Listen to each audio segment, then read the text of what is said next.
Larry Quocker is an exception to the rule. This was a kid growing up. I was in the same school as him. I would say third grade, fourth grade. He had some kind of issues. I think he fell on his head when he was a kid. I don't know what happened to him really, but he had a lot of mental issues, yo. And back then they didn't have like special classes for kids like this. They threw him on the bus with everybody else. And he was like, I'll give you an example of things he used to do. There was this thing that he used to put up his nose, I guess for like his, for like he had maybe nasal congestion or something like that. So, which I have right now.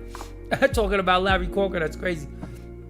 So he used to put this thing up his nose, and then he'd like take it out of his nose and try to touch you with it, you know? And he looked a little weird, and he'd be like, ooh, like that, with his hands waving all around, you know?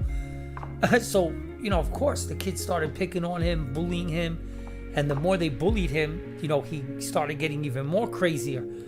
So I'll never forget, man, there was one day I was praying, and my rabbi was tough, yo, and I was right behind him, and Larry Quocker was right to my left, and I was praying, Amidah, and I saw him pick his nose, and he had this nasty booger on his finger, and he was pretending like he was gonna put it on me. So I remember I gave him a look like, yo, because I can't talk. If I talk right now, this rabbi's going to turn around and expel me. So he kept doing it, and then I just couldn't take it anymore, because the last time it looked like it was actually going to touch me.